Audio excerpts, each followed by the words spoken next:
2017 to try to boost their deductions, you would then have to come back the following December and make that same $2,000 prepayment. Otherwise, Right, but if this tax law goes through and the Right, if limit the is cap is $10,000, $10,000, right. if your property tax is 12, you might want to prepay Payment, some of it this year exactly. so that Right, you so- can get it in under the wire. right, so we may see, we're anticipating bit. we'll see just some additional payments. Okay, thank you. But we do ours, July to. June. Right, to fiscal to year, June. so it Will won't. that spike it for us for this It- year, but then hurt us next year? It Yeah. wouldn't give us any more money because No. they're just paying early. In other words, Right. they're going to make the same payment over the course of the next 6 months. They're just going to make their payment in December rather than January, so that way they can write it off in their federal income tax. But Right. but they won't So- pay us any more in Right, aggregate we won't for the year. receive, the cash, Fiscal it year. might make cash flow, improve cash Right. flow for a temporary basis for a month or two. But Right. it won't give us any more revenue than what we would. Right. Any more questions on the revenue side? Again, I'll keep people posted as we're going in, closer to the spring on how we're looking on those revenues. Expenditures, everybody, the departments look fine. We're within the 40% expended through. I don't see any departments at this point that I'm concerned about. Spoke with a couple departments, especially I always check with public safety. At this point, they're fine. Again, I always will be double checking with them around the April timeframe before town meeting, just to make sure, see if they need any budget adjustments or they're having any budget issues. But at this point, I don't see anything there at all. One of the things I thought it would be good to see every once in a while, I like to give people what the balances are in the revolving accounts. These are accounts that people don't see all of the time, but we have these donation accounts, revolving accounts, for the school department, circuit breaker, adult ed, childcare, all of those accounts. I just like to keep people abreast on the balances in those accounts. And if anybody has any questions, they kind of start with the revolving funds. The first piece of those are the town-related, like sailors' weight and measures, dog revolving, what's in the Chelmsford form. Those are all town accounts. Then we start off, the next group are the school accounts with the circuit breaker, the adult ed, childcare, those are all of the revolving accounts with the school department, school choice, summer school, their civic activity accounts. Then we have the reserve for appropriation. Those are the betterments, sewer capital accounts. Those are the things that we see at town meeting that we vote some of the money out of those accounts. Those are reserved for appropriations. And then the last group, which is Fund 26, are their actual donation accounts. Those are things that people donate to, the skateboard park, the 4th of July donation, the military covenant, things that people actually make donations accounts. Those are revolving accounts that are used for specific purposes of what the donations are used for. So those are all those balances in those accounts. And if anybody has any specific questions on any of those, I can answer those, but I just think it's good just for the board to see all of those accounts. And if there are anybody questions, that's about it.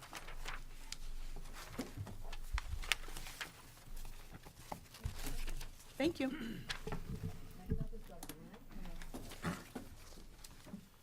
Thank you. I have the packet that starts out, tri-board meeting Monday, December 11th. Just in case I reference it during the presentation, I just hand wrote the page numbers in the bottom right-hand corner, just so that we could follow along.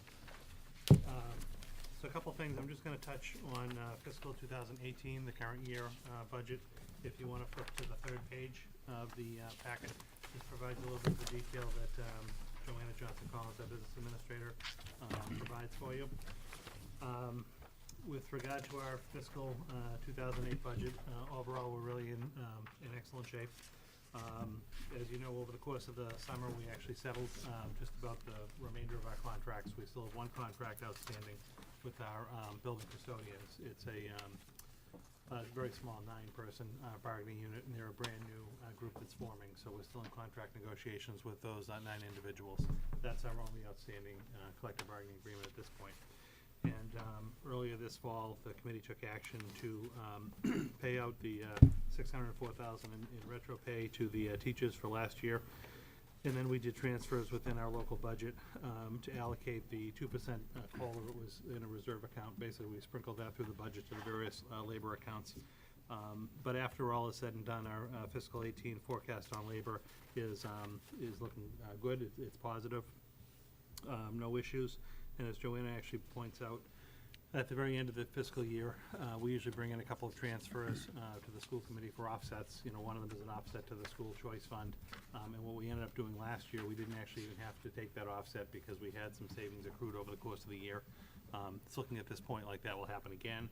And if that happens, then we'll notify the school committee as we get deeper into the fiscal year, but we won't take that offset. And then the school choice fund will just end up with a little extra revenue in it. That's a little bit of a kind of a buffer for the school committee. As far as our large expenditures in fiscal 18, most purchase orders have been issued and they're encumbered for all of our kind of big equipment and supplies for the school year.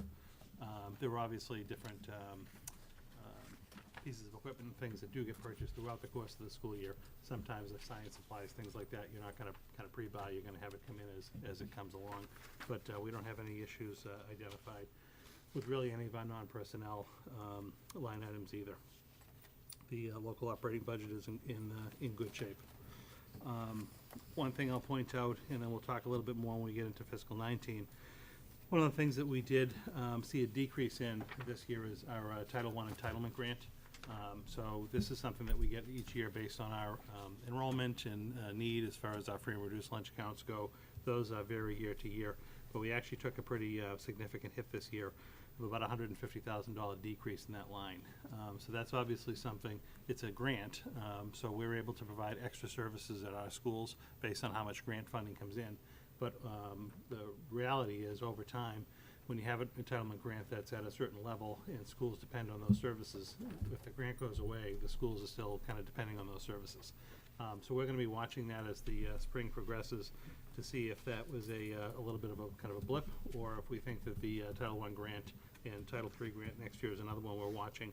These are kind of federal entitlement grants. If they're going to stay down, yet we're really in need of those services, we're going to be looking internally to figure out what we can do, because again, it's certainly a revenue source for us, but to just have a grant go away that's tied to people, you know, in classroom supporting instruction is difficult for us. So we'll talk a little bit about that when we get to the 19 budget as well. But all the rest of our grants are in, all of our revolving funds are in the black, and you know, looking good. We don't have any issues with any of our grants or revolving funds, again, other than just that decrease in the award itself. Sped tuition is an account that we often talk about. It's really in 3 different areas. We have a local budget account for special education tuition. We then receive a special education circuit breaker offset. And then we also, as part of our budget process this year, utilize some of our school choice reserve to balance our budget. So we really have those 3 different funding sources funding our out-of-district tuition. If you flip to the top of page 4, Joanna kind of puts a little chart together. And with regard to special ed tuition, we actually have good news on 3 different accounts. So this is the threefer, which doesn't usually happen for us. So we budgeted $7.4 million, and our actual tuitions at this point in time are only about $7.2. So that's a positive for us. So we're still at about $200,000 away from our budget amount for the year, largely because of, again, students fluctuating from different programs and things along those sorts. But that's a very positive number. Second good thing going for us with special ed tuition is in our budget, we had budgeted to receive $2.5 million in circuit breaker reimbursement from the state. Again, that just depends on the state's ability to pay as a percentage of your costs. And if you look at page 6, this is actually a report that I'll be giving to the school committee at the next meeting. Our actual circuit breaker allocation is coming in at $2.8 million. So we're actually going to get $313,000 more than we had budgeted for special ed circuit breaker funding. So again, that's going to help us at the end of the year. Obviously, if we don't have to spend it, it'll help get to that hopefully $1.5 million amount that we want to have as a reserve. So that was good. And then the last bit of good news when it comes to special ed is that we talked about this at a previous school committee meeting. Valley Collaborative is sending money back to its member districts. And when we put our budget together, we had estimated about $440,000 coming back to us, and it actually is going to be $528,000. So it's about an extra $88,000 that's gonna come back to us. I'm still working with Paul and John and Darlene, and we're gonna try to figure out the proper kind of accounting mechanism to be able to take those funds in. Again, we're trying to put funds aside in some shape or fashion, whether it's a circuit breaker account or a special reserve fund for special ed, for unanticipated costs in future years. So our goal is really to kind of build that fund to about 1.5 million. But if you look at the top of the page in the first box, even if we end up spending the 7.4 million in tuition, at the end of the year, we're still estimated to have about $1,155,000 in circuit breaker reserves on hand, which is excellent. And again, if we end up coming in at 7.2, then obviously we'll just be a little bit closer to our $1.5 million mark. So really, with regard to special ed tuition, all around, we're looking very solid. And the last, bit of good news with regard to the fiscal 18 budget is, again, our school choice fund currently has a balance of about $988,000. We did allocate $250-ish thousand to support our local budget, but as we mentioned earlier, if our salary projections continue out through the rest of the year, we don't have to tap that fund, then we won't bring a recommendation to the school committee at the end of the year.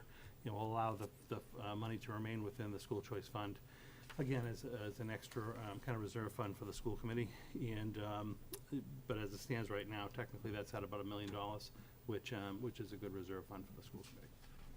So happy to answer any questions you have on the fiscal 18 budget. But all in all, our personnel and non-personnel expenditures are in line. Looks like we're actually going to develop a few surpluses over the course of the year within some of the salary accounts. Oftentimes, a lot of it depends on what you budget for position and then who you actually hire. If they come in at a slightly lesser step than you anticipate, you build up some of those reserves. So, I'm very happy to report that for fiscal 18. Happy to answer any questions, and then we can talk about some of the fiscal 19 budget planning. So it's pretty clear, we're in pretty good shape as far as this year's budget, and we seem to be online where we should be at. And I ask because there are rumors swirling out there that we're over budget, that, we're gonna need to lay teachers off, and that would be concerning if they're true. I'm concerned, as obviously it doesn't seem to be true that those rumors are even out there, so. I don't know. Yeah.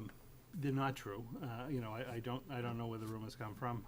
I've heard a couple things over the last couple of weeks, some teachers concerned about, status of the budget and, could there be layoffs and things like that. It's not even in the equation at this point in time.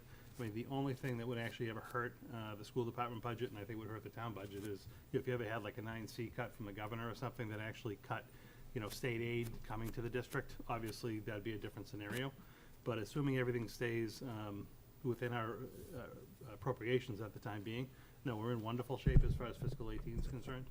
And I still think we're going to be in strong shape going into 19, but, as far as fiscal 18 is concerned, our regular local operating budget is in great shape. And again, we're still building reserves. So, we have the $1 million in school choice, and we're going to have well over $1 million in special ed tuition. So I'm very happy with that financial position. Do you anticipate having to cut any programs? During this year? No. Just one question. You mentioned a number of situations where you're doing very well this year, and probably will have some surplus. To some people, that might imply that you won't have to ask the town for so much money next year because you'll have a little left over this year to carry over to next year. What do you think about that? What do I think about it? The surpluses we're talking about, even like on the top of page 4, really are two primary ones. So the first one is with regard to special education, kind of a set aside for say a child that moves into the district that you don't account for, costs accelerating at a higher factor than you anticipate. And that, I think, is a practice. I think we should try to get to that $1.5 million amount based on what money we actually receive from circuit breaker each year and how much money we're actually paying out in tuitions each year. If we got to the $1.5 million mark, then I would be feeling better about coming to the committee if we had any reserves beyond the $1.5 million to say, we don't need to reserve more than this at this point in time. That to do that would be, probably not advisable, and to go ahead and invest that money in either programming or services, or have that be factored into the total equation of the operating budget for the year. But until we actually got to the $1.5 million in a reserve, Personally, I think if we just started to spend that money down, what we could find ourselves in is a situation where a couple of years ago, where, we have to go to town meeting and, ask for $500,000 because we don't have a reserve and we have extra kids that are in the district that need services. So I don't think financially it would be wise to do that before we hit our mark. When it comes to the second fund, the school choice fund, again, that is a fund that is kind of an extra reserve for the school committee. The school committee is going to have some discussions as we get into the fiscal 19 budget about how they want to utilize those funds. We did utilize, we're estimating about $250,000 coming in for school choice. And in our local operating budget, we did actually allocate as a revenue offset that $250,000. So this wouldn't be an account that would actually grow year over year in an actual kind of regular spending scenario. What we're witnessing this year, again, in some accounts, not in all accounts, but if you have some reserves that are being, or some accounts that are being underexpended, instead of utilizing that money within the budget, allowing you to take less money from school choice is, again, just kind of building that little bit of a buffer or a cushion in the event of some kind of an extenuating circumstance. But the school committee has taken as a line item in their budget the amount that they anticipate for to receive a school choice as an offset to operating expenses. So I think that's actually good fiscal practice. Thank you. So in other words, Jay, you're building the safety net before you attack the wish list. Yeah, I personally would like to see the sped reserve fund be at $1.5 million before we would start to, utilize any of that extra funding on additional programs and services. We still need to be looking at programs and services in the context of the regular operating budget. But again, I'd like to be in a position where if we have a year where we have to, some costs that aren't accounted for, I'd rather have it be within the school committee's control to be able to pay out, say, the $200,000, $300,000, $400,000, and then come up with a plan over a couple of years, be able to kind of smooth out the rebuilding of that account. And again, not have these big spikes and dips in the funding and the payments. But I think when we got to the point where we had $1.5 million, I think we'd be in good shape. And I really do think there's a very good chance at the end of this fiscal year, which would really just be over the course of 3 fiscal years, that we could be at that point. Good. And just from like a comparison, Neshoba, their buffer was $2 million, if I remember. Well, theirs is different too because in their situation, it's statutorily provided because they can't go back to a single district and ask for money like a town meeting. Right. They have to go to every single town meeting if they have an issue, and so their stabilization fund is a separate kind of entity. But what was theirs? Theirs was at what was that, $2 million? Off the top of my head, I can't remember. It was around 2 million. It was Yeah. around $2 But million. but Jim's right, their buffer needs to be larger. Yeah. Yeah. For that very reason. Well, no, I'm just from a comparison perspective, I think that's smart. I don't know how much, like, say, in Neshoba, how much of their set aside is actually for, say, like, special education, because a lot of the special education costs are actually borne by the sending district. Yep. And again, I'm not an expert on the regional school districts, but I believe a lot of their funding is more to support the just general operating budget in the event of any kind of deficiencies throughout the course of the year. They don't have, as Jim was saying, like the ability to go back to like a town meeting for more money from one community, so they need to have a little bit of a stabilization fund. But I'm very happy with the fiscal 18 budget overall. I really don't have any concerns. Great.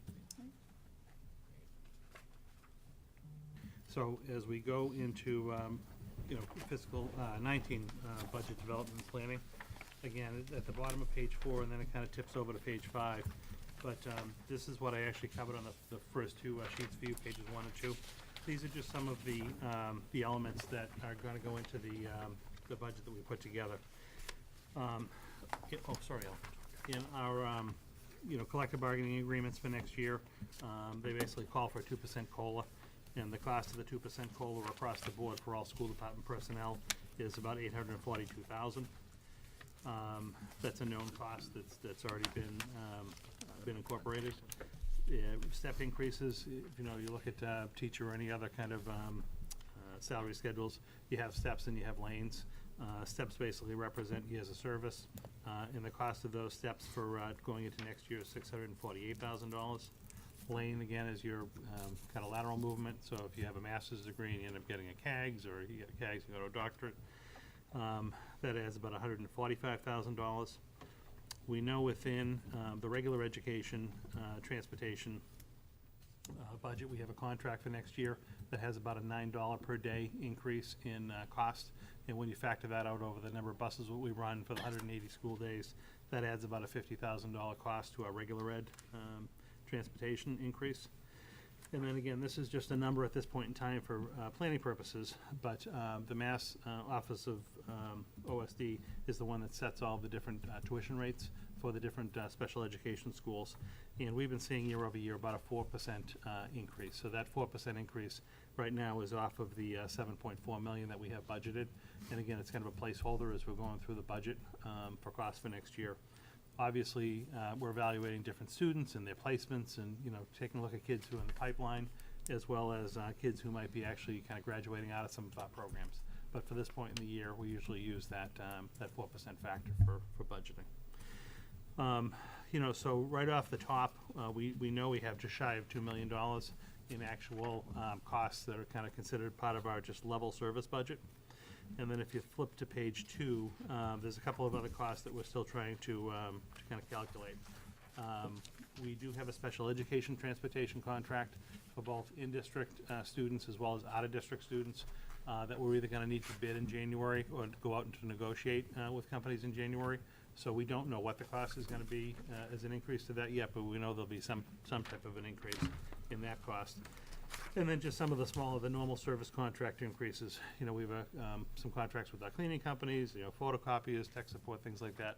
They always have small accelerators in the coming years. And again, we're going through the process of quantifying those. Those don't amass to like the hundreds of thousands of dollars, but, you know, just smaller amounts that are kind of part of that base budget. And then, as we're looking at fiscal 2019 and beyond, really, I mentioned this earlier, we're working with the school committee over the coming months to try to figure out some type of a strategy to be able to, you know, over a number of years, kind of document all of our different grant funds, what they actually go to support within the schools from a programming aspect.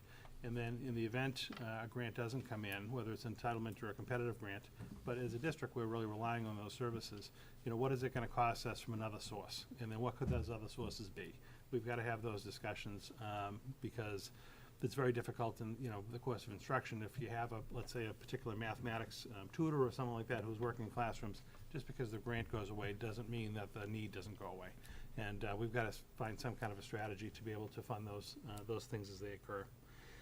And then again, in working with the town on kind of putting our budget together for next year, you know, we've been talking about kind of level services and what is it to cost to have a level services budget. You know, I know from the school side, and I know all the other town departments too, and perhaps Paul will kind of comment on this later. There are, you know, now and in the future, like additional services or additional needs in all departments, not only the schools, but across the board. But, you know, how do we start to kind of get at some of those services? So again, from the school side, we'll start talking about that.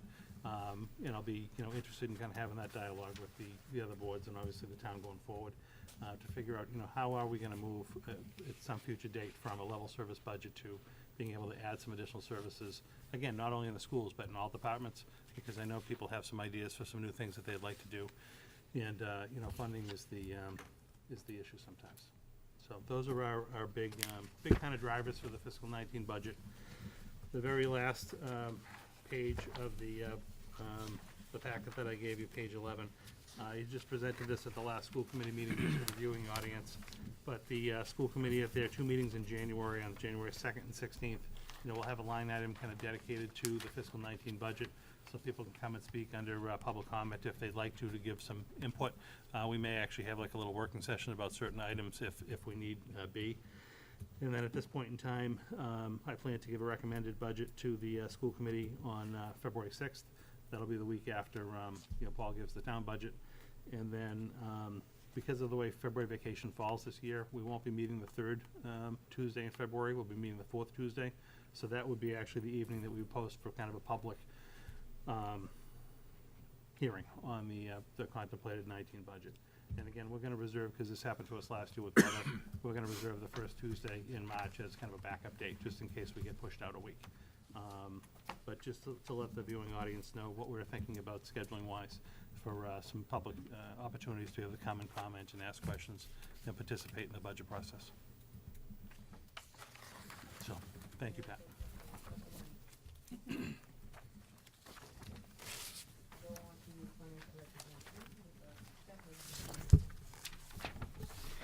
Thank you. Good evening.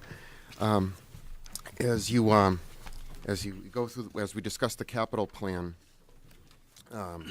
you have a handout in front of you that has a black vertical bar on it. That's the detailed list of projects that I'll be referring to. But just to give you some highlights, the Capital Planning Committee met in November and December, and earlier this month, the last meeting voted to make a recommendation for all the list of approved projects.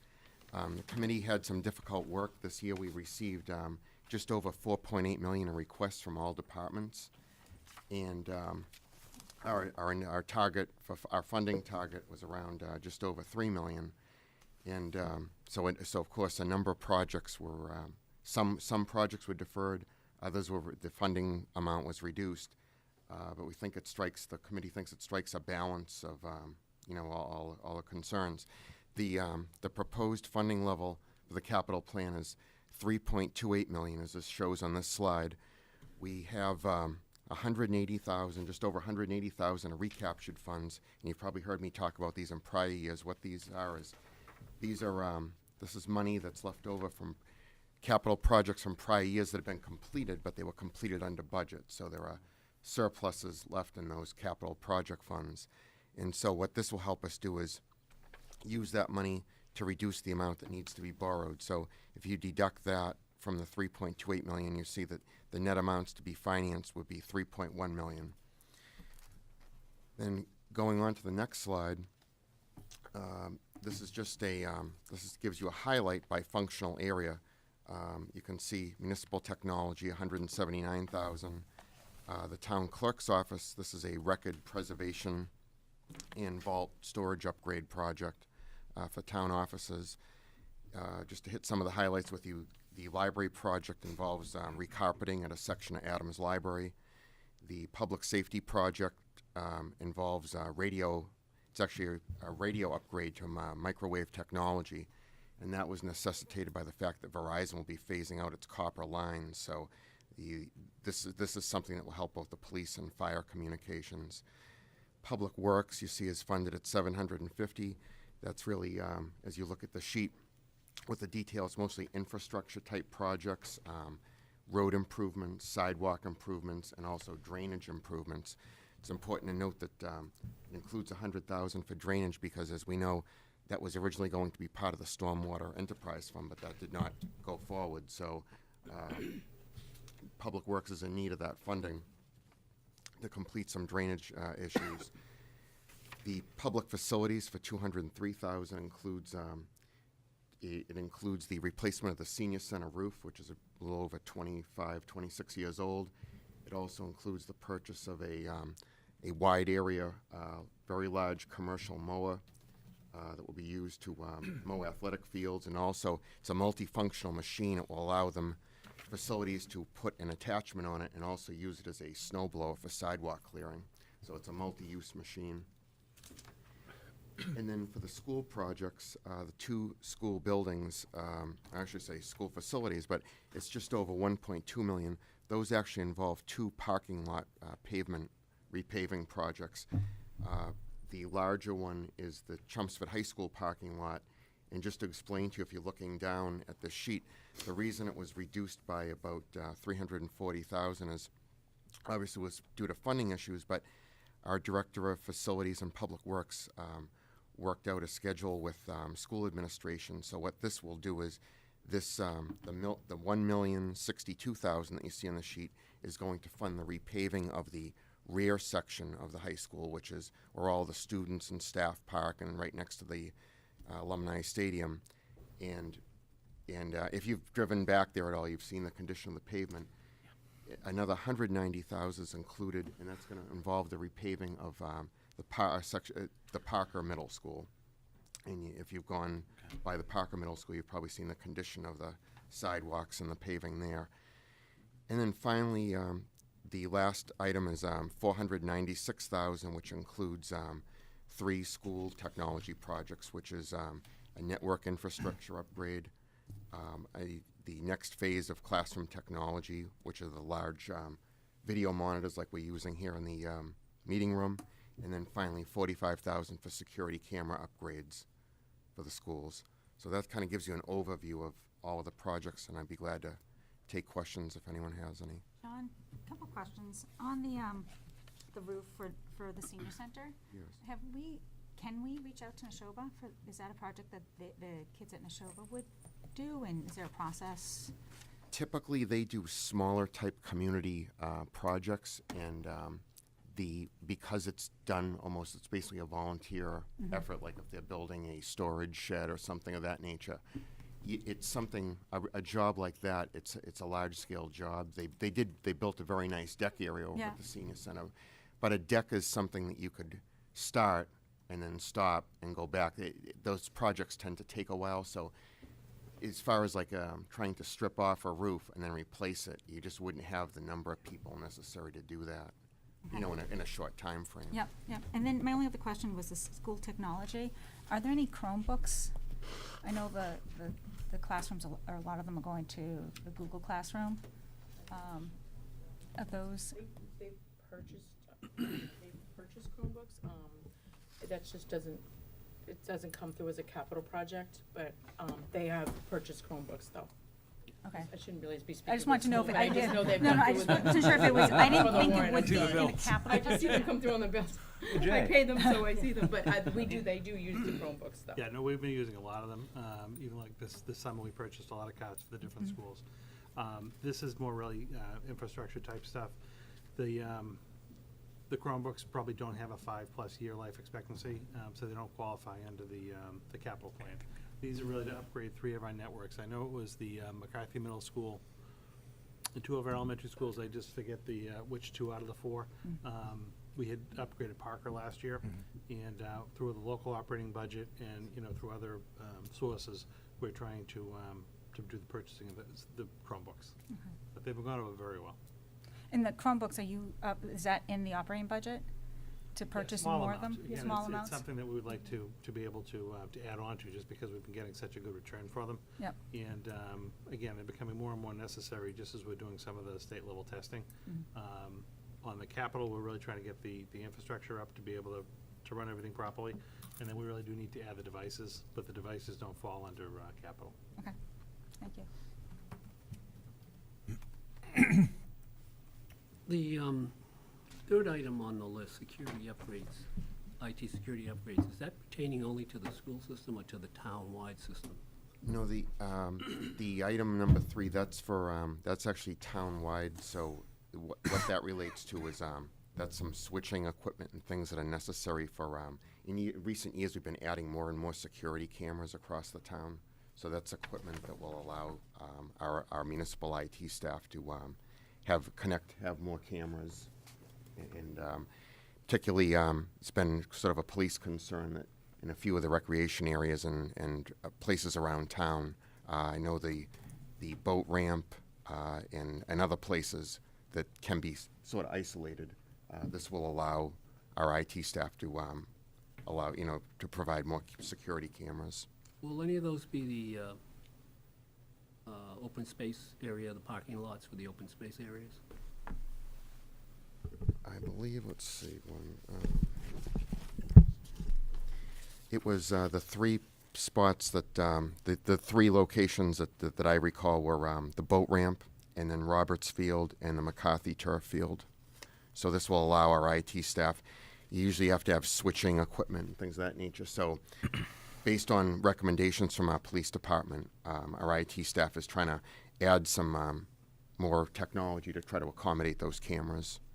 Because we're at a point, what happened is, as we begin adding more and more cameras, you have to, the video recordings sit basically on a server now. It's not like the old days where you'd have a little DVR type machine that was probably all used at home. So all of the recordings have to sit somewhere on a server. And this, it takes up more and more space, as you can imagine, with video images. And so this is equipment that's necessary so they can add more cameras. Just one other question. The overall capital improvement plan cost at $3 million, and it has been for some years, how is that number set? Basically, what we do A is percentage somehow yeah. of something, or? not so much a percentage as what we try to do is as we probably talked about in the past, is basically the capital is funded through, we basically have to borrow or issue bonds to fund it, and it comes under our non-excluded debt service budget. So because that's paid for through the tax levy, we kind of have to strike a balancing act, if you will. On the one hand, we want to make sure that we don't underinvest in capital, but because we're issuing bonds to finance it, we also have to look at the other part of the equation and try to keep our non-excluded debt at a reasonable level. I have gone back and looked, in fiscal year 13 was the first plan that we increased the limit to around $3 million. In recent years, it's been around 3.2. Last year was 3.3, but we had 300,000 of bond premiums that we could apply to it to reduce the amount that we borrowed down to $3 million. So it's probably something we could look at going forward, maybe trying to increase it 100,000 or something of that nature. We do have, in recent years, we've made some significant capital investments that aren't on this plan that are paid through the non-excluded debt service budget. One of the most recent ones was the modular classrooms for around $6.9 million. We also did the whole, the energy, the ESCO contract. That was a significant investment, about $18 million. And then we've made some other municipal improvements, the fire station. The good news on non-excluded debt, and I'm probably giving you a long-winded answer, but I just want to explain the picture to folks. The good news is that in fiscal year 18, we will make the final bond payments on the Adams Library and Center School projects. So those are rolling off, but we usually have new ones going on. So right now, in the coming year, our non-excluded debt is estimated to be around $7.5 million. That's really, you would not want to increase it much beyond that level. In fact, if we look at a projection, it's actually going to start to go down. The reason you have to be careful on increasing that is it's paid for through the tax levy, as we said. So every 100,000 or 200,000 that we increase non-excluded debt, it could potentially take away from other services in the budget. So that's why we have to try to strike a balance on that. John, the IT security upgrades, those, and it all tie in with the microwave radio upgrade. I know there was discussion about putting in potentially wireless cameras as well as the wired cameras at your capital planning meeting. So I don't know how far you went with that or where that came out, because I didn't see the whole meet. But thank you again for broadcasting those two. That was great. Yeah, that worked out well. Yeah. We've received some positive comments on that. I know Ted and Matt are working with the police department, and they are looking at that. And if there's any way that they can use, the microwave transmission, they will for the cameras. Okay. Thank you. I question about the school, the parking lot paving. That's coming in at over $1.2 million, which is over a third of the estimated budget. So the question is, after a $250,000 building assessment, how did paving the parking lots become the priority of the $65 million of building improvements that were identified?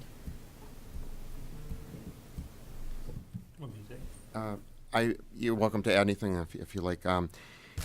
What the committee looked at was our director of public works and facilities met with the school committee and the superintendent and discussed and really discussed with them, and they both came to a consensus that the parking lots have really reached the point where, especially the back section of CHS, that this is a big ticket item. It's been deferred in past years, and the feeling was with this, and I don't want to speak for the school committee, but the school committee and our director of public works felt that in the back section you have large areas where the pavement's disintegrating. If they felt if we don't address this now, it's going to literally crumble, and you'll have gravel, and the lot will just be completely, in very, very poor condition.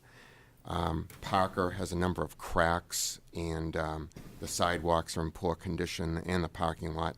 And I think this is something that they wanted to try to address now to prevent it really from becoming a safety issue.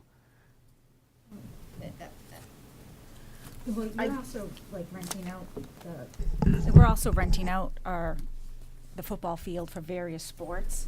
And I know, I noticed how bad it was this year. Like my father, who is handicapped, can't get to the games. Now these are, outside sports, so we run the risk of losing these folks, these clubs who are paying for We us. run the risk of losing a lot if this is how we are spending our money on parking lots. I just, how are these decisions getting made? We get a $65 million list of problems with our buildings, and because we want to look nice for our sports activities, we're going to put this to the front of the list at over 1/3 of the entire capital improvement plan. This is embarrassing. It's not embarrassing, it's reality, Laura. I'm responsible for the capital plan for the community. I respect the input from the school committee that oversees the school facilities. As John mentioned, these facilities are unsafe. They've been deferred for way too long, and if we don't invest in them now, it's gonna cost us more later to totally reconstruct those parking lots. I'm sorry you're uncomfortable with the number, but it's the reality of what's out there. It is unsafe. And it's been neglected for too long. Gary Persketti's been in this room. He and I and this superintendent and previous superintendents have wanted to get to this project, and we're at the point now where we cannot wait any longer. Because you're correct. All priorities being the same, we'd rather put our capital into the classroom and inside the buildings. But there comes a point where you have to make the investment because it is a safety consideration. It's not just dressing it up so it looks nice for an athletic event. It is unsafe, and if we don't invest in it, it's gonna cost us more to reconstruct those facilities. Jay, if you wanna add to the. Yeah, I was just gonna say, we spent a lot of money on the assessment. One of the things that the company that was working with us did is they did prioritize and identify the parking lots, particularly at the high school, and then also the front of Parker, as a need of significant service. When we're putting together the kind of new 10-year capital plan for the schools, we did start from a foundation of the capital plan that had been in town for a number of years, and I can tell you that this is one of the items that just continually was deferred year after year after year. And I can also tell you, I have received probably more phone calls or complaints over the last 6 months to a year from people who are trying to attend, a show at the PAC at the high school or some type of event at the high school, particularly at night because it can be dark as well. They turned an ankle in the parking lot. It really is unsafe, and it's one of these items that, again, we could push off for another 10 years and do interior work, but they have eroded to the point where they have to be repaired. They are a safety hazard.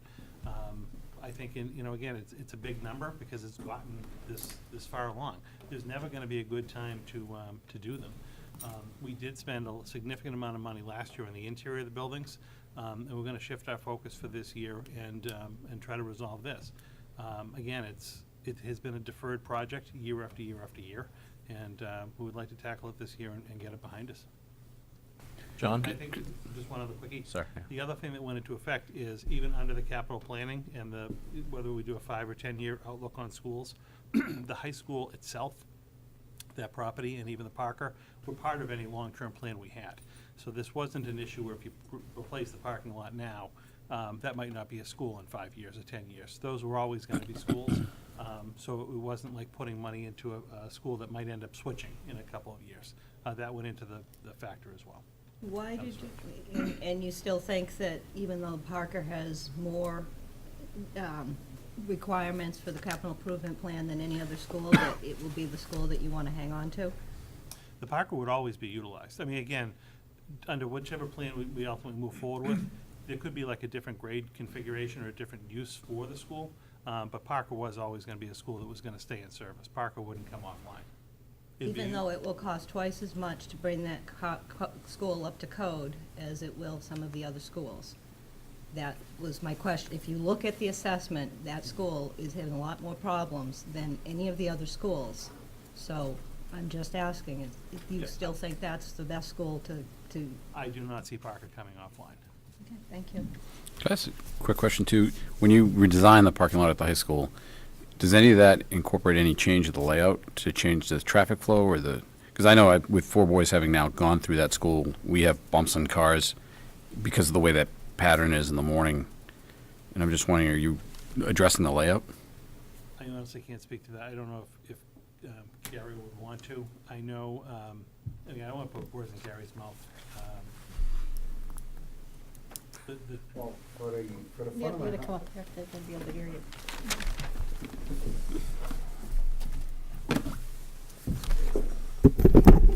For the front of the high school, which we are not doing under this particular capital plan, that would probably be where some of the traffic flow would be addressed more than others.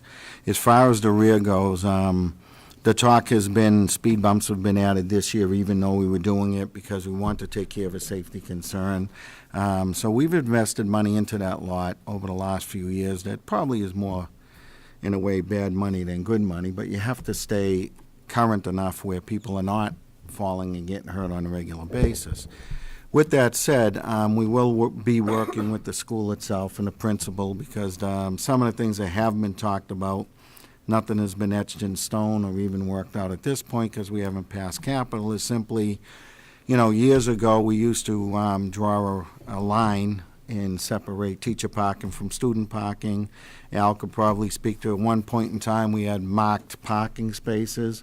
So that did a couple of things where if you had any kind of an issue, you can go right to the chart and find out who the student is. So all those conversations will be had. They'll all be redone. We did take a quick look at a reconfiguration around the PAC, and we thought that it might have had to have been done based on the fact that the building was plopped in an existing parking lot.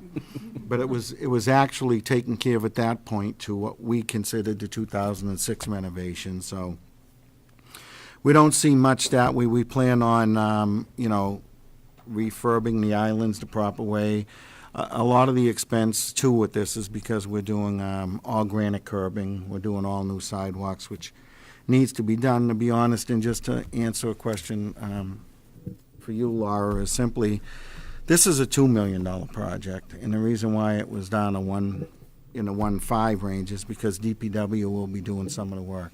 Any drainage work we will be doing prior to, having contractors come in and stuff, because we know it's a big ticket. We always want to try to spend the town's money in the best way that we possibly can, so we will, do this like we do to pretty much every job. When we did the form over, same thing. We'll support it in the way we can. When it comes to planting the trees at the end, we'll do it instead of hiring it out. So, Wasn't there some discussion about the road that goes by the side of the PAC of making it one way? Again, I think those conversations can be had during the period of time of, getting. But they haven't done it. Because the good news about this contract is this is not a standard contract where if we were doing windows in the building or floors, we'd be running out and writing this big RFP and trying to get on board. I mean, we have services that we bid out every year, curbing, asphalt, all of that. And we plan on utilizing those. So because of the way it is, what we're going to do, of course, is if this gets approved, when we put out our bids for July 1 deal, I mean, we're going to list all this extra curbing within that bid, all the extra asphalt within the bid. So hopefully it'll help out that way. So. and actually, John, now that Gary's here, it might be a better question for you. Sure. Do we know what the current age of those lots are?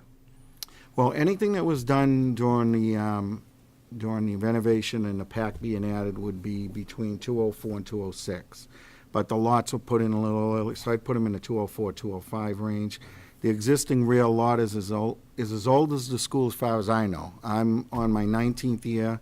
What I did share with pretty much everyone I could early on about this is, years ago, you were able to cut out sections and replace sections. What's happened now is you don't have sections to cut out with good binder next to it, which means that that whole section you did will be gone within the first year. So there's no path of finding a place to do that. And is some of the work being done to bring it up to ADA compliance? Oh, yes, without a doubt. And I guess, John, how many years has this been deferred? Do you know? Or Gary? I could tell you 17 out of 18. I've had this on the capital list. All right, thank you. Is there any consideration for improved lighting before the parking lot is paved over? I could tell you from our point of view on this, there's no money within that. What we did plan on doing, and we did talk about, is we'll probably run conduit under the new asphalt to the new islands. I can't afford any more than that in this particular project. So it'll be prepped? It'll be So you don't prepped. have to dig We it up we again? always do that. Good. Whatever we do, we'll pre-prep. Can I just ask, Laura, you obviously don't feel that we should be spending the 1.3 million for the parking lots. What would you have spent it on instead? I'm just curious. What particular item? Since I didn't come prepared to discuss the entire list of shopping list of things that were happening, and to bring up the school improvement assessment again, which my folder is this big, I'm sure we could find something that would be education related, or I don't know. I mean, No, you just seem very strongly that you didn't want this, so I just find a assumed you parking had lot something. I mean, I don't care if the kids have to drive on crushed gravel. I would even say, don't let the kids drive to school if it's gonna cost us $1.2 million. I mean, this is a lot of money, and I have seen the assessment, and there are a lot of problems that are with the buildings themselves. There are handicap compliance issues with the structures themselves. There's other safety issues with the buildings themselves. If a kid is fortunate enough to have a car and get to drive to school, he's lucky enough, or she's lucky enough. The fact that they're parking on gravel is just not a priority to me. I just, maybe I just don't Are see, they but I don't parking spend, on- I don't spend a lot of time fixing my driveway in my own home, because it's just something my car parks on. I drive very slowly on it. It's not the most important feature of my home. No, And that's, I mean, this is why I this is just an totally appreciate that you incredible have a amount of different money viewpoint, but it's that- hard for me to disagree with your viewpoint when you don't have a counter alternative. And that was all I was asking. If you had said, oh, I'd rather spend this 1.3 on something else, then maybe I would have I would been. rather look at the $65 million worth of capital improvement suggestions that Dora Whittier put together, and see what they put out in the first 1 to 5 year period of priority list, and see if any of those things are going to be able to address some of the major problems that they talked about in the school.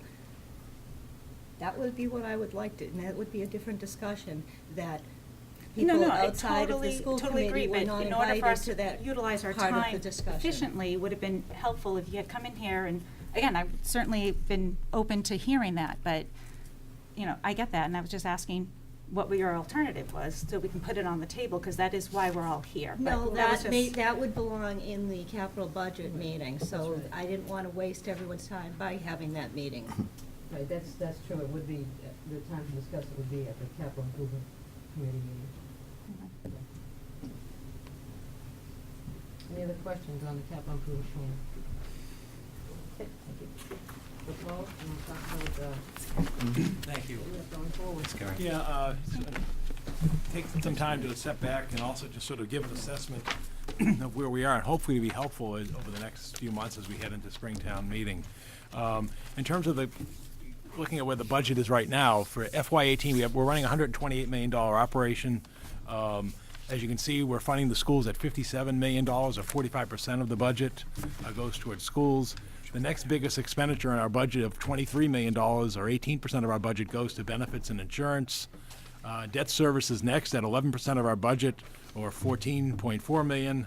And then you can see it goes on down the list, from Public Works to Public Safety and so forth. The next page basically takes out, if the average single-family tax bill this year is $7,175. That rate was approved last Friday by the Department of Revenue. And just to give people a sense of, well, where does the money go in terms from the property tax bill, if you then apportion that by the budget allocation, you can see that 45% of that, or $3,227, goes to the school's operating budget line. That is obviously augmented by the next biggest line, which is benefits and insurance, because obviously the schools have the bulk of the employees in the community. So you can see this $1,300 goes towards benefits and insurance on that average bill. And you can see debt services then, we're at $789 for the average single-family home, goes towards debt service in the community, or 11% of the budget. And then you can see it works its way down to basically the proportion. Again, these are line items, not total costs, because obviously if you allocated the benefits costs around those, you'd see it. But it gives you a sense of, well, gee, why are my taxes so high? Well, obviously, it goes to what are we funding in the budget. Education is our primary product, and obviously we have to provide benefits and insurance for the educational and general government employees, and then our debt service was noted 11% of our budget. If you look over the last 5 years in terms of, well, how are things trending, you can see that the budget has increased by 17%, or $18.5 million during the past 5 fiscal years. And again, you can see the schools have, generally have kept pace with that in terms of the funding levels, are $9 million over the last 5 years. Probably the biggest one to show you in terms of what are the cost drivers, again, benefits and insurance. $5 million, or $1 million during each of the past average over the last 5 fiscal years, or 28%. So when people say, well, why does the town's budget have to go up every year? On average, it's $1 million just in benefits before we open the door, in terms of health insurance, property and casualty, workers' comp, and so forth, to liability insurance and so forth. And then the next one, obviously, is debt service. If you look at debt service, even though the budget has increased by 17%, the debt service has only grown at half that pace, or $1.23 million. And again, you can just see sort of how it allocates overall. In terms of where does the money come from, unfortunately, more than three out of $4 in our budget comes from the property tax. $98 million is the property tax levy for this current year that we're in. And obviously, as we head into 19, we're going to top the $100 million mark in property tax levy. State aid is 13% of the budget of $17 million. Local receipts, as we heard from Darlene earlier, motor vehicle excise, permits, and so forth, another $10 million, or 8%. And then there's available funds, which are primarily from independent operations that support the budget. You look at, well, what's gone on over the 5-year trend. As you can see, the largest component, $17.6 million, or 22% over the last 5 years, has come from the property tax. State aid is only $1.9 million, or 13%, and your local receipts have gone up by roughly $2 million, or 23%. As we saw last week over at the Selectmen's meeting, obviously the town is a residentially heavy town, where almost 82% of our levy comes from the residential portion of our property. So then if you look at, well, what's the history of tax increases for this metric that we have, which is average single-family property tax? As you can see, this year it's $71.75. We will know probably in another month, once all the tax rates have been approved for all the cities and towns, where we rank.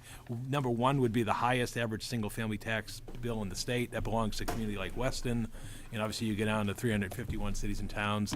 And as you can see, we're keeping pace with this 70, 68 level, which actually is quite better than we were a decade ago when we were on 62, 61. So relatively, spending is going up and taxes are going up, but they're going up everywhere.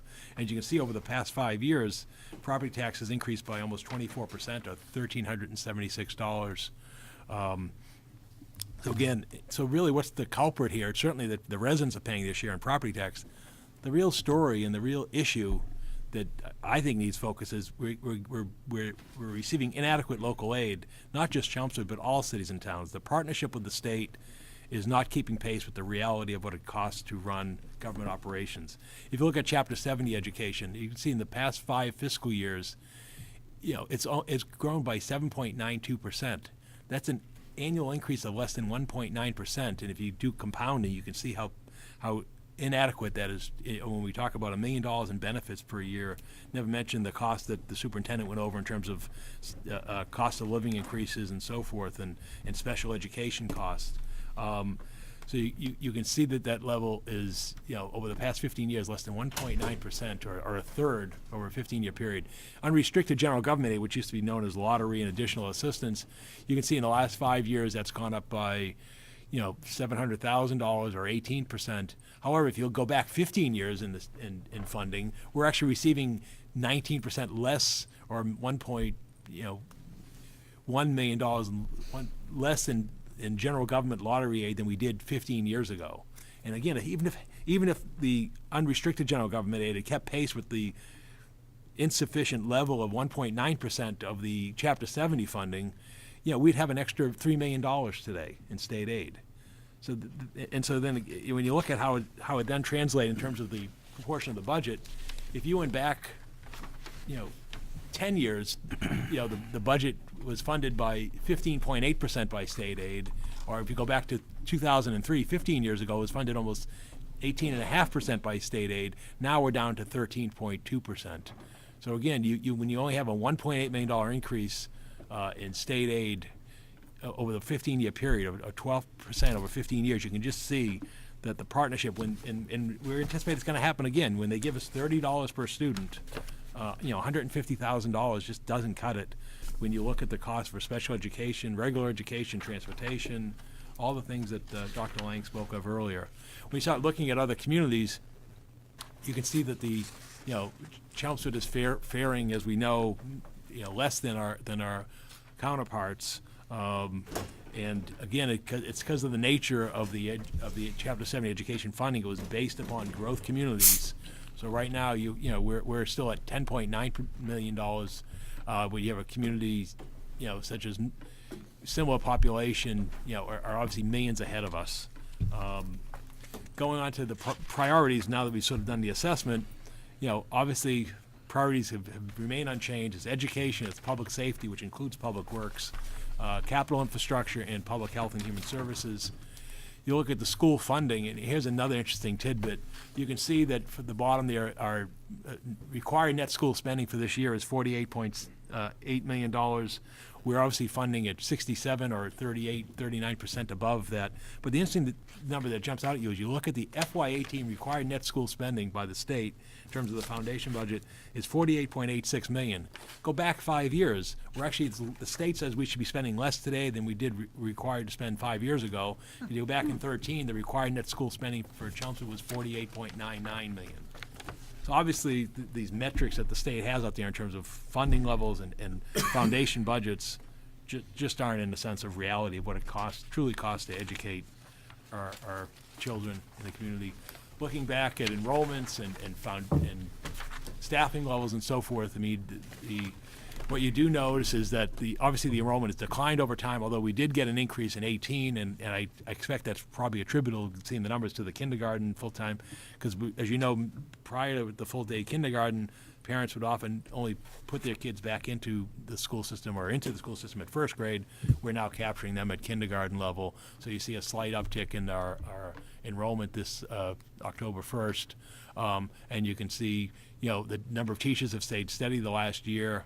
And we'll wait for the FY18 numbers to come out once year ends, because you can see the point numbers it's a calculation made over the course of the school year, and our student teacher ratio appears to be sticking solid at 13.6. Per pupil expenditure in the schools, you can see the 17 numbers haven't been released yet by the Department of Elementary and Secondary Education, but you can see it's close to $15,000 per year to educate a child in the Chelmsford Public Schools. That means if you're looking at a classroom of 20 students, you can do the math. That's $300,000 of costs that are sitting in that classroom. It's a significant cost. In terms of per pupil comparison, again, Chelmsford's not out of the norm. You look at our comparable communities as determined by the Department of Revenue, as well as our neighboring, you can see that the communities that are in our area, the Tewksbury, Barikas, and the Westfords, they're all in that $13,000, $15,000 range for education. And if you recall some of the issue at Neshoba, where they don't have a elementary population where it's less expensive to educate, they're up at $18,000 per student per year. Again, issue of terms of funding for special education, as you can see the trends, you can clearly see that of the 63 million, which is the 15 number that was last reported on the state's website, 17 million of that, or over 27% of the budget goes towards special education, which exceeds the state average of 21%.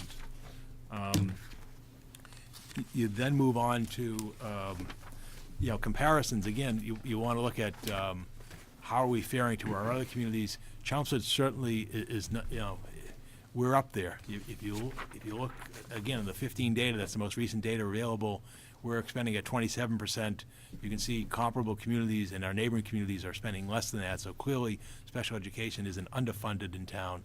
It may, and I don't understand that we have any special determination as to why we would have a greater determination of special education needs, other than the fact that maybe the town has a reputation, we hear over the years, of adequately addressing special education needs of its student population. Looking at circuit breaker reimbursement, this was touched upon by Dr. Lang in his presentation. Interesting thing to note, from 17 to 18, there were 10 more additional eligible students to apply for circuit breaker reimbursement. So you can see the net claim from the town was over $1 million more to now $4.3 million, but because it was noted, the percentage reimbursement from the state declined significantly down to 65%. So even though our reimbursement went up by less than $350,000, you can see that the $1 million in net claim, we're actually picking up more of the tab because the state's not adequately funding circuit breaker or special education costs. So again, you pick up $1 million in costs and the state reimburses you $334 because they're only funding at a 65% level. And again, if they fund it at the 75% level where they should be, you can again see how this would provide some assistance. School choice enrollment, this was talked about earlier in the superintendent's. You see right now we're at 50 in the system, and as of FY17, right now the balance in the school choice fund was noted earlier is over $1 million. And this money gets allocated to the community monthly now by the Department of Revenue, as in conjunction with the Department of Education, those reimbursements come. So that explains why the number creep up slightly. It's basically a question of when the fund is tapped into versus the monthly reimbursement. So that's, as you noted earlier, they haven't tapped into the fund, so that's why the number's creeping up during the course of the year, and we expect we'll get the full amount. In terms of where these students come from, because sort of looking into that, as you can see, the majority of our school choice students come from the city of Lowell, 42 out of 50 back in FY17. You see 3 came from Billerica, 2 from Tingsboro, 1 from Westford, and 1 from Northern Middlesex. The other parallel question is, well, where are Chelmsford students going for school choice? And you can see predominantly Westford.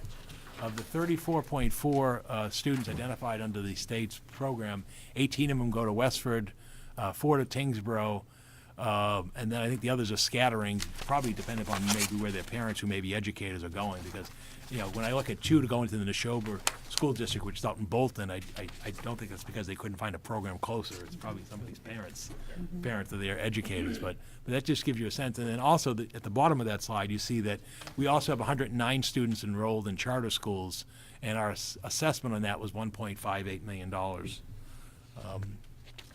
In terms of teacher salaries, again, you could see how that's changing over time. Over 5 years, it's roughly been about a 2% increase in the average teacher salary. So right now, the average teacher in the system earns just about $75,000 per year. In terms of what's going on at Neshoba Tech, they did their October 1st census as well. Our enrollment is up at Neshoba Tech by 7 more students. So we're now at 198, and in the slide shortly, you'll see what that may translate for us, and you can see the trend is obviously increasing over time.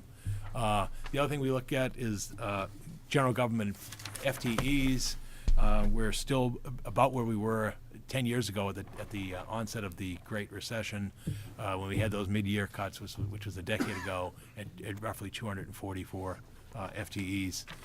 We also look at inflation. One of the things that's helped us basically keep our heads above water as a community and district and general government is the fact that we've been in a period of relatively low inflation. If that goes the other way, you can see the problem that we're going to have, because we can only raise revenues under the Proposition 2.5 by the 2.5%. inflation through September this year was 2.7%. They only index that measure every 2 months, so the November numbers are not out yet, and then we'll see it, eventually see the final year numbers later in the winter. So that's something to keep an eye on because of the tight labor market, as well as some concerns of inflationary activity. Now, in terms of building the budget, the goal is to maintain the quality of our governmental services while meeting these fixed costs increase from labor, contracts, retirement assessment, health insurance, and the Neshoba Tech. When we look on the general government side in terms of pay schedules, we're of our 9 collective bargaining units, we have current agreements which are going into our 3rd year starting this July for all the unions except for the firefighters, police officers, and police superior officers or police sergeants. We have still not reached agreement with those groups, so we would now be budgeting into the 3rd year without that, and that's why we've held some money in the stabilization fund for retro when those contracts get funded. We have completed the arbitration hearing process with the firefighters union, and the decision on that is scheduled to be issued by the end of January. The police unions are behind that schedule, so those will probably be later in the winter or spring, and obviously would perhaps be considered once we see the firefighters' decision, which again, in that case, is not always money. It also has to do with staffing per apparatus. And then for the general government non-union employees, we've again provided the 2% COLA that you have had now for the past 2 years, and is provided for in the school department as well.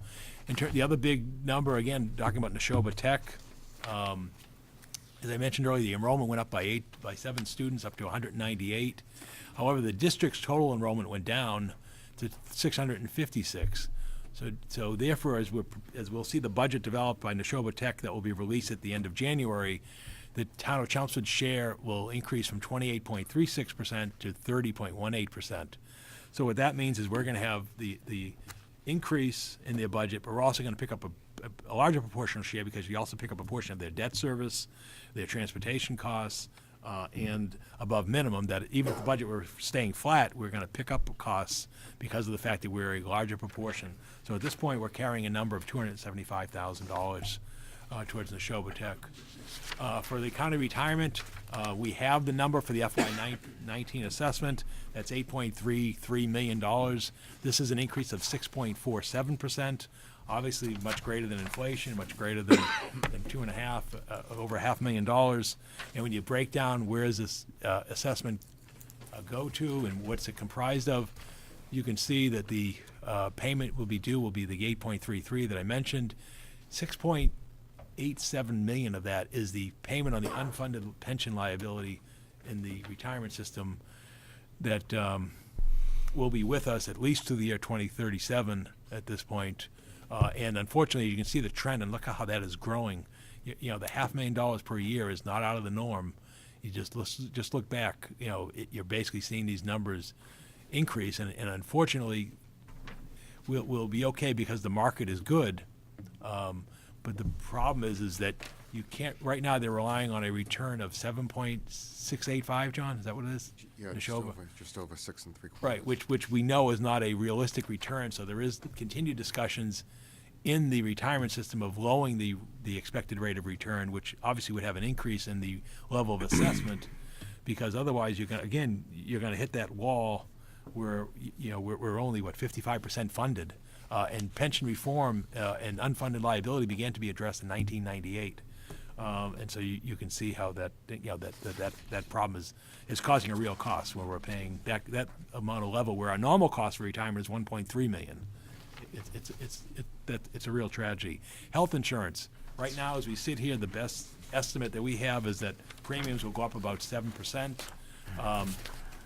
We won't know our actual premium until later early in the later months from now, once the GIC, which is what our benchmark plan is to, gets released. That's usually in the February timeframe. We also know that the GIC is undergoing a fundamental change in its design of its health plans, which therefore it's really uncertain where this is going and what will be the benchmark plan going forward, because of the fact that the state's stressed by the fact that these highly unsustainable costs of funding health insurance for its employees. So again, we plugged in a $300,000 estimate at this point in time. And if you look at the next chart, you see our enrollment and subscribers. The good news is that our enrollment is leveled off this year. We're basically unchanged from a year ago, where we have 645 active employees and 891 retiree subscribers to our plans. Obviously, active employees are more expensive than retiree plans, because active employees you don't have a separate plan for a spouse, and you also have family plans and so forth, whereas retirees, it's individual plans. But the good news is that, it does appear that this is leveling off. Non-excluded debt service, as John noted earlier, the projected FY19 non-excluded debt service amount is $7.5 million. This is actually a decrease of over $90,000 from the current year, because remember, we pay level principal, not level payment in our debt service. Medicare tax, that's tied to payroll. We anticipate that cost for the upcoming fiscal year will be $941,000, or roughly $41,000, or 4.5% greater than the current year, because again, it's all your payroll, not just your 2%, but your overtime, your other earnings, and so forth in the system. Other cost drivers that we see, we are out to bid right now on our solid waste and recycling collection contracts. For those bids that we opened in January, we foresee that there's going to be an increase in those contracts. We actually do have a gasoline escalator, so that's already factored in, but just the labor costs and the hauler costs. So we're holding an $85,000 number in for the solid waste and recycling contracts, which right now are provided by two separate vendors. It needn't be that way. We bid it out on all options.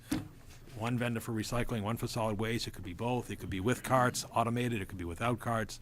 We put out the full spectrum and try. It could be 1-day collection. It could be 5-day collection. We're going to do, and we did factor in the fact that we'll no longer be collecting from the apartments. So that number is a net number of 85,000. Also going into FY19, it's a state election year. We have to run 2 additional elections. There'll be after July 1, there'll be a state primary election in September, and then there'll be a general election in November with a governor's race and Congress and so forth is on, and then we'll have our town election next April of 19. So we have to budget for those 2 state elections. That's $69,000. Again, we're holding a reserve for the resolution of the public safety contracts of $400,000. You say, gee, that's a large number. Remember, you're going to factor in 3 years of increases for those contracts when you settle that as you go forward. Aside from the retro, if the base goes up, whatever the award is going to be, that has to be factored in over that period. You've got cases of the 2 police unions, you've got almost, high 60s employees, and you've got about 55, I think, firefighters. So again, you're talking well over 100 employees that this is going to impact in terms of their retroactive when that settles.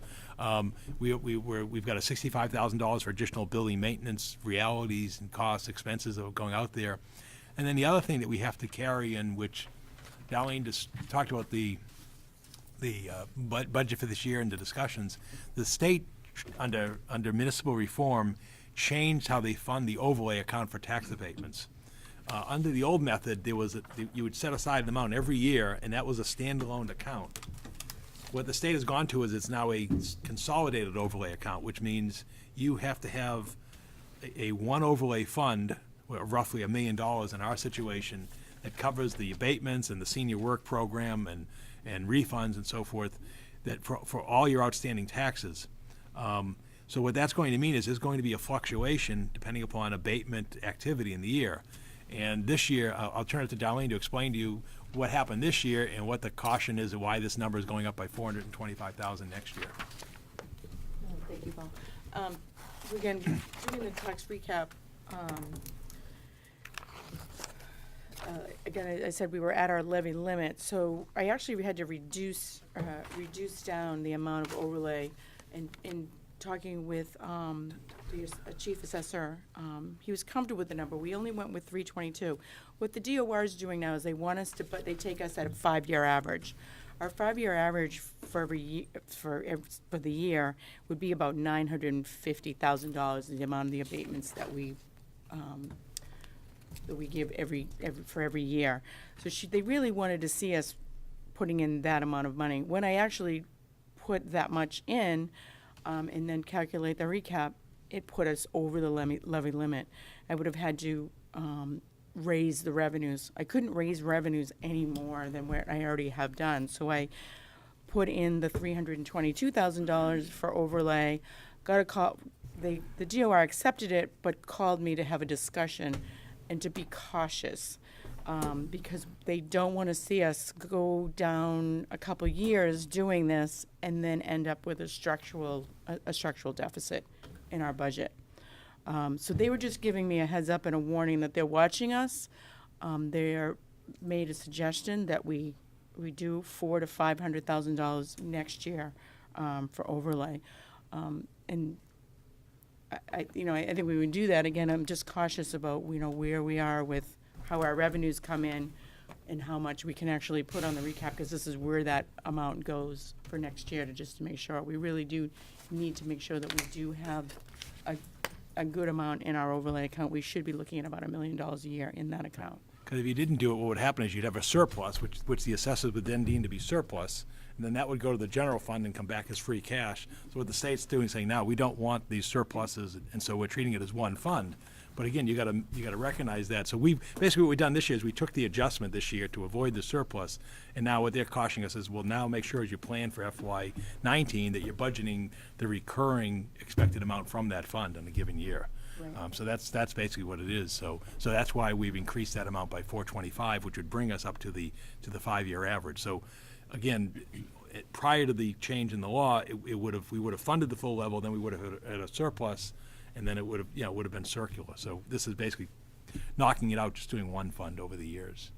So the next item in terms of fixed costs are the school items that Jay spoke of earlier, so I'm not going to go through those, the $2 million.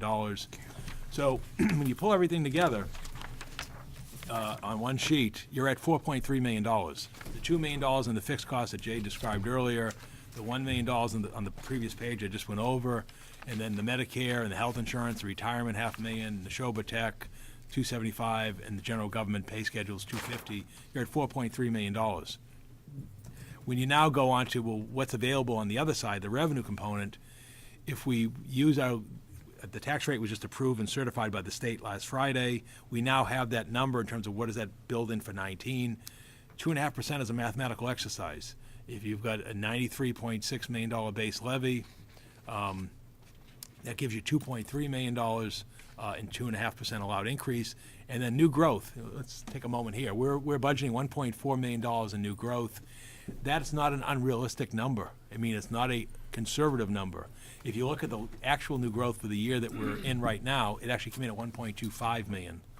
And then if you go back, 17 was the anomaly. That was the reval year. That was the year they did all the inspections of all the properties, caught up and everything. We knew that was a one-time aberration of the numbers. Go back 2 years prior to that, you're at $1.4 million. When you look for FY19, again, that's growth that's going to be captured by June 30th of this year. And speaking to Frank Green in the assessor's office, there's not a lot of new growth that's going to be captured by the end of this fiscal year over the next 7 months.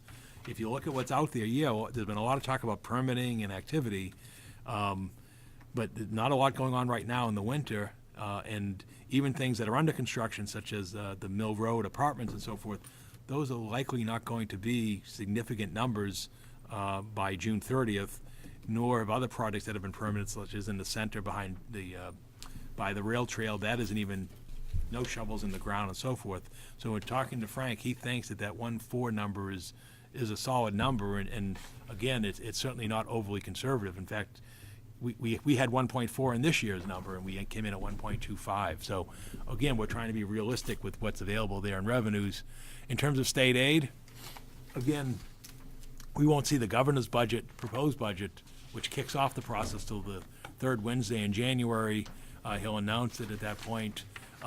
Based on what we've seen, the trend, at this point, I'd say $30 per student, and that's $150,000 for Chapter 70 education aid, and then general government aid increase, which the governor is tied to the increase in the state budget for the years that he's been in office. My estimate is the state budget may grow by 3.9%. That'd be another $200,000. So if you were to ask me today, what's the projected increase in state aid? It's probably $350,000. Now, again, the Chapter 70 is a bit squeamish right now because two things are going on. One is our enrollment shifting by students towards Neshoba, so some of that's gonna not get to us. And then also, we have the enrollment of the kindergarten students, so we're not sure how that's gonna fully play out in the state formula. But the bottom line is, the 350 number from state aid is probably realistic. Remember, we're going into an election year. There's no talk of raising revenues. They're all waiting to see what's going to happen with these ballot questions, which, if they all were enacted, would offset each other. You've got this millionaire's tax surcharge, and then you've got a proposal to cut the sales tax. And if they all were to pass, there'd be no additional state revenue in general. It'd just be how you were paying for it. Barring anything unforeseen, which we don't see as they're heading into this end of their legislative session over the next 6 months, there really doesn't seem to be any talk of new revenues on the table. That's a realistic number, given the anemic state growth to date. And the reason, and what the state is foreseeing, if you followed in the last week, and it sort of was the conversation earlier, they do expect that if the federal government does significant the tax overhaul, there'll be a huge bounce in capital gains, but those aren't sustainable. And in fact, the state basically puts those monies into the state stabilization fund, where it's dire need, because right now it's underfunded, and that's their plan. They've pretty much announced that when this capital gains windfall comes, if tax reform as expected is enacted in calendar year 2018, that money would really not be sustainable, would not be really coming back to it would really be going into the state's rainy day fund. And again, if you look at our Chapter 70 funding history, that 150 number I spoke of is pretty much what you see there. I mean, the 128s, the 126s, 147s, and again, it's just disappointing the inadequate level of Chapter 70 education funding that's coming from the state, given the growth in the state budget, and just given the realities of education. And then local receipts, Darlene touched upon that earlier. I know it's a tough slide to see on the screen, but you have it in front of you. But the key there is, at this point, I'm using a number, which again is not conservative, of 10.425. That's $200,000 above the current year numbers that Darlene described. And if you look at the actual for 17, it's right there, and it certainly exceeds anything prior to that. And again, what's driving this is really motor vehicle excise, which again we sort of think is tied to the fact of the idea of people leasing rather than purchasing, because the motor vehicle excise tax is heavily weighted to the front end of the scale, as well as the permit activity. And I do think that the permit activity will stay strong as these permanent projects hopefully become reality. And then Darlene mentioned earlier the concern about the net metering. So again, the number of 10.425 is not a conservative number. So you pull all that together: property tax 3.7, state aid 350,000, local receipts 200,000. You're at the 4.3, or basically a 3.35% increase from the $128 million budget that we have right now. What do I see for the schools to help you in your budgetary process? The number I'm zeroing in on, and I want you to keep in your mind, is $59 million. And my expectation is the recommended number for the school's operating budget for the town will go from $57 million to $59 million, or a 3.5% increase in funding, or a $2 million increase for the year ahead. And I think, and I don't see that number moving, because I just don't see anything unforeseen happening. Obviously, we've got 7 weeks till I have to finalize things, and we'll be communication back and forth. But given the pressures around this, and given the discussions tonight, that's probably a solid number to work with, because I think it helps to have that in mind in terms of what is it we can we're working towards. And the other thing to note is that earlier today, we received an email notification from the Massachusetts School Building Authority that the Chelmsford High School 2017 Statement of Interest, we're not going to be invited or funded in this year's eligibility program. And they noted, and this is probably the thing to keep, the most important thing is, I think there wasn't a high expectation we'd be funded, but the thing to note is the state received 83 statements of interest from 59 different school districts, and they're basically making their funding decisions upon need, greatest need in terms of physical condition and spacing issues in the schools. And clearly, due to the fact that our enrollment is rather constant, as we noted, or slightly declining over time, and also the fact that we have maintained the interior of our facilities and so forth, we're not going to be at the top of the list in terms of greatest need. And so we can apply for a new statement of interest in April of this year. I expect that we will, but it just doesn't seem to be in the works. Because of those 83 statement of interest they receive, they fund less than 10, if memory serves me correct, in terms of where they're funding. 9 or 11. Yeah, 9 or 11, yeah, roughly 10. So you can see the backlog as that's going forward. And then one last note, the final text of the slide is, where are we in stormwater? John noted it earlier in terms of how it affects capital budget. You know, back on June 29th, 2 days prior to the implementation, we all know the EPA postponed the implementation of stormwater management. The state followed and delayed its implementation, which was mirrored to that. The new date for implementation is now supposed to be, less than 7 months from now, on July 1st of 18, which would coincide with the implementation date for New Hampshire. And this process is now an alternative dispute resolution by the U.S. D.C. Circuit Court of Appeals. Well, we're hearing crickets about this, which means that there is no announcement in terms of a resolution to this. And given that there's no announcement, I don't have the expectation that this is going to get off the ground on July 1.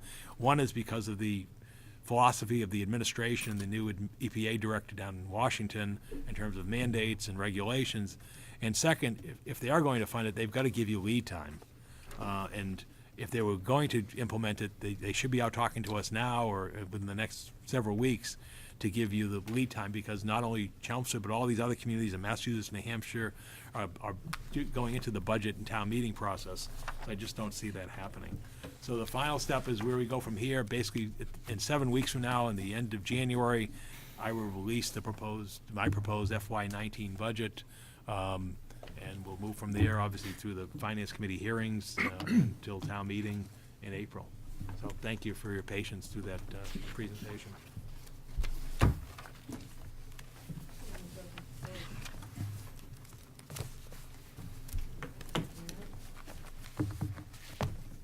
Anything else anybody wants to bring up this evening?